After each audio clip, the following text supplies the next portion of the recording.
नमस्कार दोस्तों, welcome back to let's study YouTube channel. इस वीडियो में हम हिमाचल प्रदेश में नायब तहसीलदार की भर्ती के बारे में बात करेंगे, जो कि 2024 से पेंडिंग है। और लगातार मैंने आपको भर्ती के रिगार्डिंग अपडेट दी है कि क्या रीज़न है, फिर चाहे वो आरटीआई रिप्लाई हो, डिपार्टमेंट के माध्यम से दी गई जानकारी हो, सरकार की तरफ से विधानसभा में दी गई जानकारी हो, लगातार एग्जैक्ट रीजंस मैंने आपको बताए हैं और डिटेल में पूरी जानकारी दी है। इससे पहले हमने नायब तहसीलदार की भर्ती के बारे में लास्ट टाइम पे मई 2026 में बात करी थी और उस टाइम पे मैंने आपको बताया था कि नायब तहसीलदार की कितनी वैकेंसी वैकेंट है और उसमें कितनी प्रमोशन वाली है, कितनी डायरेक्ट रिक्रूटमेंट वाली है। तो उस टाइम पे क्या हुआ था कि नायब तहसीलदार की जो पोस्ट प्रमोशन के माध्यम से भरी गई थी, तो उसकी नोटिफिकेशन मैंने आपके साथ शेयर करी थी। तो नोटिफिकेशन उस टाइम पे हो चुकी थी, लेकिन पोस्टिंग अभी दी गई है। तो ये चीज़ तो हो चुकी है, यानी 50-55 जो पोस्ट वैकेंट थी उसमें से 19 पोस्ट जो है वो प्रमोशन वाली भर ली गई हैं। लेकिन 2024 में जो डायरेक्ट रिक्रूटमेंट की वैकेंसी सरकार ने अप्रूव करी थी, उसका अभी तक कोई अता पता नहीं है। एग्जैक्ट रीज़न के ऊपर हम बात करेंगे, क्योंकि आज इसके बारे में डिपार्टमेंट से बात हुई। जब मैंने ये न्यूज़ देखी तो उसके बाद मेरी कोशिश थी कि आपको मैं रीज़न बता पाऊँ। जहाँ पे एक तरफ पे एचएएस की वैकेंसी का वेट हो रहा है, एलाइड की वैकेंसी का वेट हो रहा है, तो नायब तहसीलदार की वैकेंसी के रिगार्डिंग भी आपके बहुत सारे कमेंट्स आते हैं, बहुत सारे मैसेजेस आते हैं। तो इसमें डिपार्टमेंट से जब आज बात होती है तो वहाँ पे बताया जाता है कि अभी भी आरएनपी रूल्स फाइनल नहीं हो पाए हैं। जब मैंने आपको बताया कि मई 2026 में मैंने लास्ट टाइम पे आपके साथ नायब तहसीलदार की वैकेंसी के रिगार्डिंग वीडियो शेयर करी थी, तो उस टाइम पे मैंने आपको बताया था कि इस टाइम पे आरएनपी रूल्स कहीं कभी भी नोटिफाई हो सकते हैं। उसके बाद लगातार मैंने फॉलो किया कि कहीं आज कल परसों हमें नोटिफिकेशन देखने को मिलेगी, लेकिन नोटिफिकेशन देखने को नहीं मिली। फिर आज जब डिपार्टमेंट में बात होती है तो उनका कहना है कि कल ही जो आरएनपी रूल्स की फाइल है वो लॉ डिपार्टमेंट से हमारे पास वापस आ चुकी है और अभी ये आरएनपी रूल्स नोटिफाई नहीं हो पाएंगे। उनका कहना था कि सारी चीज़ें फाइनल स्टेज में थी और एक तरफ से उन्होंने ये जानकारी दी कि अभी जो एम्प्लॉयज़ एक्ट को खारिज किया गया है हाई कोर्ट की तरफ से और सरकार उसमें सुप्रीम कोर्ट गई है, तो उस चीज़ का इम्पैक्ट इस पे है, जिसकी वजह से अभी नायब तहसीलदार की भर्ती के आरएनपी रूल्स नोटिफाई नहीं हो पाएंगे।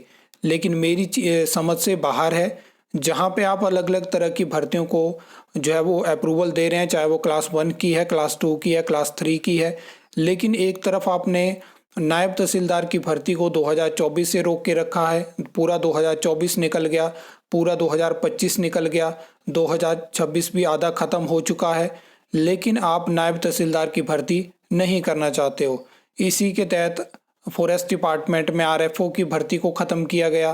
तो ये चीज़ें कहीं ना कहीं सरकार की मानसिकता को दर्शाती हैं कि सरकारें क्या कर रही हैं। इस टाइम पे आप कांग्रेस सरकार की बात करोगे तो इन्होंने हेल्थ सेक्टर में और एजुकेशन डिपार्टमेंट में काफ़ी ज़्यादा भर्तियां शुरू करी हैं और उससे पहले भी करी हैं, लेकिन कुछ ऐसे डिपार्टमेंट हैं जहां पे भर्तियों को ख़त्म करने का काम किया है।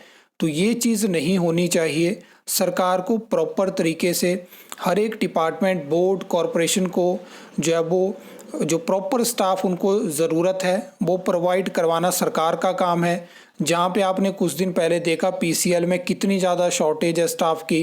रेवेन्यू डिपार्टमेंट में सरकार जानती है कि हमारे पास पटवारी कम है, हमारे पास नायब तहसीलदार कम है, तो इन्होंने क्या किया है कि जो री एंगेजमेंट है, री एम्प्लॉयमेंट है, वहाँ से इन्होंने काम चलाने की कोशिश करी है। आप नए युवा को मौका दीजिए। 2024 की में अप्रूव करी गई वैकेंसी को आप 2026 में भी अगर एडवर्टाइज नहीं कर पाओगे तो एक बहुत शर्म की बात है। ऐसे कैसे आरएनपी रूल्स हो गए जो कि अभी तक नोटिफाई नहीं हो पा रहे हैं, और जिस तरह से वो जानकारी दी गई तो बहुत कम उम्मीद है कि अभी इनके बारे में सरकार कुछ सोच रही है और बहुत कम चांसेस मुझे लग रहे हैं कि आने वाले 1-2 महीने में भी आरएनपी रूल्स नोटिफाई हो पाएंगे। मेरी लगातार कोशिश है आपको जानकारी दे पाऊँ। इसी तरह की जानकारी मैंने पटवारी भर्ती के रिगार्डिंग भी आज शेयर करी। उसमें एक दो कमेंट आते हैं कि इसमें कोई जानकारी नहीं है, कुछ अता पता नहीं है, ये टाइम पास वीडियो है। तो मैं उन स्टूडेंट को एक चीज़ कहना चाहता हूँ, पहले आप पूरे वीडियो को देखिए। जो वीडियो जिस दिन शेयर करी गई होती है उस दिन की ही वो अपडेट होती है। हो सकता है कि 10 दिन 15 दिन पहले सेम वीडियो शेयर करी गई हो, लेकिन वो 10-15 दिन पहले की उस टाइम की अपडेट होती है। और जो आज वीडियो डाली है वो आज की अपडेट है, मतलब अभी भी स्थिति जो है वो एक अलग तरह की है। तो चीज़ें सेम हो सकती हैं लेकिन टाइमलाइन अलग अलग है, तो उन चीज़ों पे ध्यान दीजिए। जैसे मैंने आज नायब तहसीलदार की बात करी, तो ये आज की अपडेट है, आज की जानकारी। आप आरटीआई लगा के भी जो है वो इस तरह की जानकारी नहीं ले सकते हो। आरटीआई में वही जानकारी आपको दी जाती है जो कि उस ऑफिस में अवेलेबल होती है। आरटीआई में ये चीज़ नहीं होती है कि आपके जो प्रश्न है उनके जवाब डिपार्टमेंट देगा। तो ये चीज़ है, बहुत सारे स्टूडेंट ऐसे ही आरटीआई लगाते हैं कि हमें बताइए कि एग्ज़ाम कब होगा, कब नायब तहसीलदार की वैकेंसी आएगी। तो इस तरह की जानकारी कभी भी डिपार्टमेंट नहीं दे सकता है, क्योंकि उनके हाथ में कुछ नहीं होता है। एट द एंड सरकार ही इन चीज़ों के साथ डील करती है।